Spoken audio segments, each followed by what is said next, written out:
السلام عليكم، كي دايرين؟ لاباس عليكم؟ نتمنى نلقاكم هذا الفيديو في احسن الاحوال. اليوم ان شاء الله غادي نشارك معكم طاغطوليت مقادير اللي هي اقتصاديه سهله وسريعه في التحضير بطريقه اللي صايبنا بها اللي كيش البارح البنات. يعني نفس المقادير نفس الطريقه، غير هادو غادي يكونوا حلوين واللي كيش راه كيكونوا مالحين. بالنسبه للمقادير وطريقه التحضير غادي نبداو على بركه الله. هنا في واحد القصعه غادي نديرو نص كيلو ديال الفرص، وباش غادي نعبرو نص كيلو كما قلت لكم البارح في ليكيش كنديرو زلافه ممسوحه والزلافه الثانيه ما ممسوحاش. هذا هو نص كيلو البنات. ومع هاد نص كيلو ديال الفرص غادي نديرو رابعه ديال الزبده البنات، نفس الطريقه اللي صايبنا بها البارح ليكيش. هنا 225 غرام ديال الزبده. بالنسبه للناس اللي بغاو يديروا غير كميه قليله يديروا زلافه ديال الفرص مقابل 125 غرام ديال الزبده اولا نص ديال البواطه. هنا كما شفتوا معايا ديك الزبده عندي درتها في المجمد واحد شويه حتى جمدات واحد شويه، ضروري كنخدموا بها وهي تكون بارده بارده مزيانه البنات. يعني ما كتكونش عاوتاني جامده بزاف، ولكن المهم كتكون شاده في راسها. صافي انا كما كتشوفوا معايا كنقطعها كطريفات كيكونوا صغار باش كتسهل علينا الخدمه من بعد. صافي نهي من بعد ما هبطت ديك الزبده كامله غادي نخلطها مزيان مع الدقيق بهذه الطريقه، يعني غير بالصباع ديال يدينا كنخلطوها حتى كيتلبس لينا داك الدقيق مزيان بديك الزبده. ما كيبقاش لينا الفورس بوحدو، ما كتبقاش لينا الزبده بوحدها. صافي من بعد كندوز داك الدقيق مع ديك الزبده ما بين يدي بهذه الطريقه كما كنديروا الكسكسو. اولا اللي ما بغاتش دير هذه الطريقه راه ممكن انكم ديروها في الهاشوار، غير كما قلت لكم الزبده ضروري تكون بارده. ديروا داك الدقيق مع الزبده في الهاشوار وطحنوهم غير واحد شويه حتى كيرجع لكم الخليط بحال هكا. وضروري الزبده كتبقى هكا شي طريفات فيها اللي كيكونوا باينين كما كتشوفوا معايا. من بعد كتردوها للقصعه وعاد ديك الساعه كتزيدوا عليها باقي المكونات. انا هنا خلطتها غير ما بين يدي بصراحه كان عندي الوقت. صافي من بعد غادي نزيد واحد الساشي ديال الفاني باش غادي نسموها طارطوليط لان غادي يكونوا حلوين كما قلت لكم. تقدروا تنسموهم بالقشور ديال الحامض اولا اي نكهه كتفضلوها نتوما، ماشي بالضروره ديروا الفاني. ودابا غادي نزيد سنيده، غادي ندير 3 ديال المعالق كبار عامرين مزيان ونص. كما قلت لكم المعالق يكونوا مقببين مزيان. هنايا درت المعلقه الاولى والثانيه، غادي نزيد دابا المعلقه الثالثه حتى هي غادي تكون مقببه. وغادي نزيد نص معلقه كبيره، يعني في المجموع زدت ليا 3 المعالق كبار ونص. نتوما تقدروا تزيدوا تقدروا تنقصوا على حسب الرغبه ديالكم. انا بالنسبه ليا ديك الحلاوه راه جات هي هذيك. هنايا كنزيد واحد القبيصه ديال الملحه باش كتقاد لينا الذوق، وفي نفس الوقت ما كيجيوناش حلوين اكثر من القياس. صافي كنعاود نخلطهم مزيان وغادي نزيد واحد الحبات ديال البيضه اولا ديروا جوج حبات ديال البيض كما قلت لكم حتى البارح في الكيش، اولا ديروا غير بيضه وحده راه كافيه. هنا كنعاود نخلط داك الخليط غير بالصباع ديال يدي، ما كنعجنوهاش ما كندلكوهاش. ودابا غادي نزيد معلقه كبيره ديال الزيت الروميه. البارح ما درناهاش في ليكيش واليوم درناها في طارطوليط، راه ممكن انكم تستغناو عليها البنات. كما استغنيت عليها البارح في العجينه ديال ليكيش حتى اليوم راه يمكن لكم انكم تستغناو عليها، راه عجينه كتجينا زوينه بزاف وناجحه. حتى بالنسبه للبيض الناس اللي عندهم حساسيه من البيض ممكن انكم تستغناو على البيض. صافي كنعاود نخلط داك الخليط بالصباع ديال يدي بهذه الطريقه باش يلاه كيتجمع لينا داك الخليط واحد شويه. وعاد من بعد كنزيدو الماء.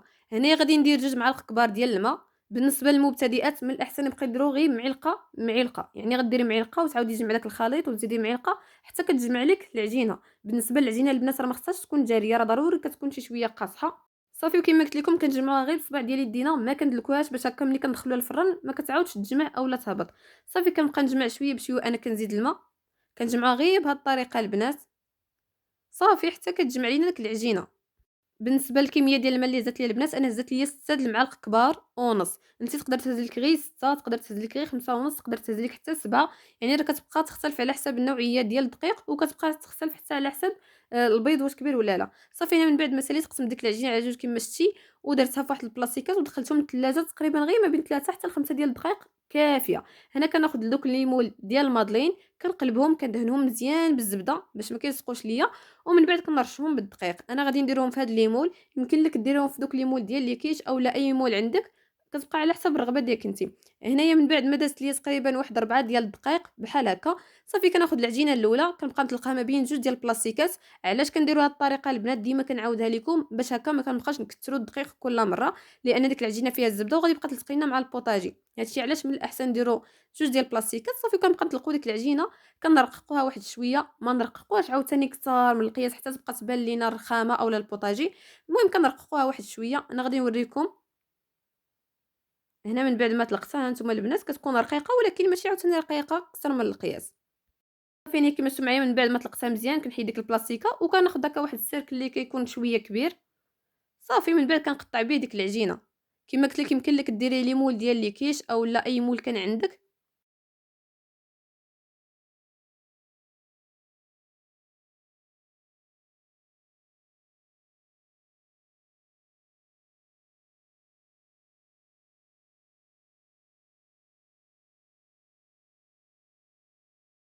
صافي أنايا من بعد ما قطعت ديك العجينة كاملة، كنجمع هاد العجينة اللي بقات ليا، يعني راه ما كنعاودوش ندلكوها البنات، كنجمعوها وكنديروها في واحد البلاصتيكة وكنحطوها غير حدانا تما في البوطاجي، ما كنعاودوش نردوها للثلاجة، كنحطوها غير تما حدانا في البوطاجي على ما كنساليو هادو، ومن بعد كنعاودو نطلقوها هاديك. صافي أنا كيما شفتوا معايا كنخلي ديك الميكا لتحت، باش هكا كنبقى نقلب ديك العجينة على يدي، وكنحيد ديك الميكا بكل سهولة وما كتضيعش لينا العجينة. صافي أنا كيما كتشوفوا ما كنخليهاش غليظة بزاف، وفي نفس الوقت ما كتكونش رقيقة عاوتاني أكثر من القياس. صافي وكنبقى نحطها فوق من هاد المول هذا، وكنبقى نقادها بيدي بهاد الطريقة هادي، حتى كنقاد ليها ديك الدورة وما كيجيونيش معوجين. صافي غادي نعاود معكم هنايا وحده أخرى، كنهز ديك العجينة كنحطها فوق من داك المول، وكيما كتشوفوا اليد ديالي كنبقى نحاول ندورها على حساب داك الدورة ديال المول باش يلاه كتجيني مقادة مع المول وما كيجيونيش معوجين.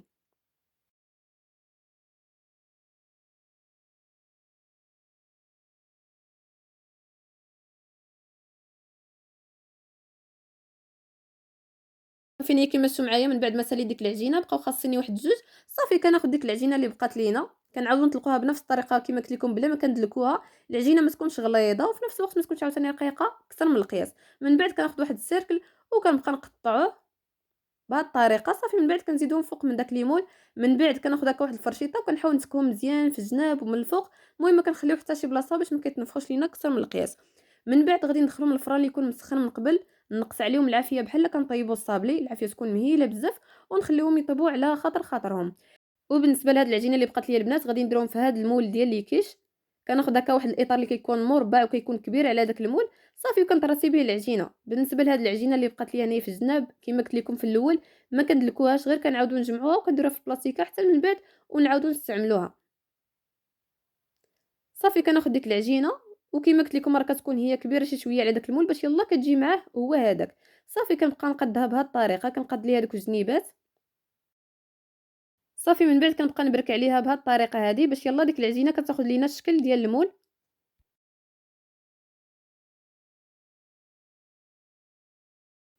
وصافي من بعد كناخد واحد الفرشيطة كنتكها مزيان من الجناب ومن الوسط، ما كنخلي حتى شي بلاصة، وإلا بانت لينا هكا شي بلاصة زايدة فيها ديك العجينة كنحاولوا نحيدوها.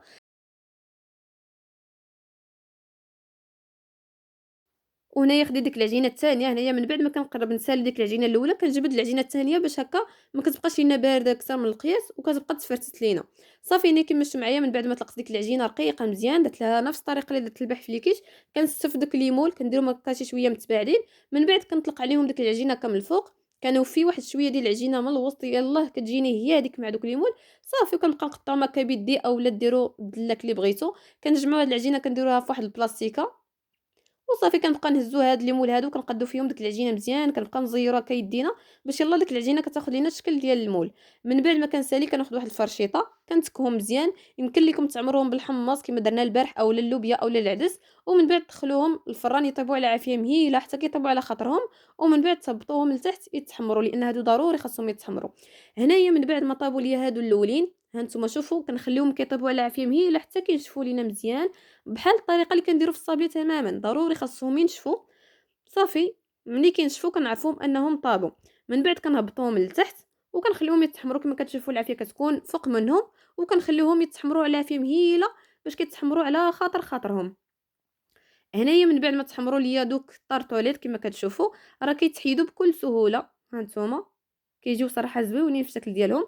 هنايا كنبقى ندفعو غير داك الطارطوليط من التحت للفوق وراه كيتحيدوا بكل سهوله. هكا الا جينا نحيدو شي وحده وما بغاتش تحيد صافي نخليوها واحد شويه ومن بعد نرجعوا ليها.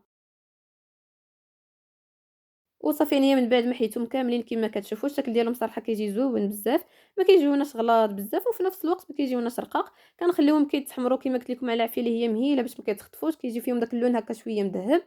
ها نتوما وحتى من الداخل البنات كما كتشوفوا راهم محمرين، غير كما قلت لكم اهم حاجه كنخليوهم كيطيبوا من الفوق باش هكا كيتحمروا لينا من الداخل. صافي كيبقى لنا غير داك الوجه الفوقاني حتى هو كنهبطوه لتحت ومن بعد كنخليوه كيتحمر.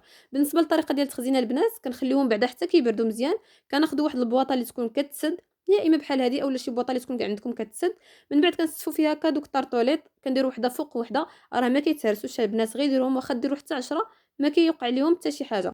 من بعد ما كنعمروا ديك البواطه، يا اما كتسدوا عليهم بواحد البلاستيكه عاد المغطى، اولا غير غتسدوا عليهم عادي كيما غادي ندير ليهم انا. صافي من بعد كتخليهم غير هكا في ديك البواطه، ما كديروهم لا في الثلاجه لا في حتى شي حاجه، راه كيبقاو لكم مده طويله بحال كيما كتحتفظوا بالصابلي تماما. نتمنى ان الفيديو ديال هاد النهار ينال الاعجاب ديالكم، وبالسلام عليكم حتى الفيديو الجاي ان شاء الله.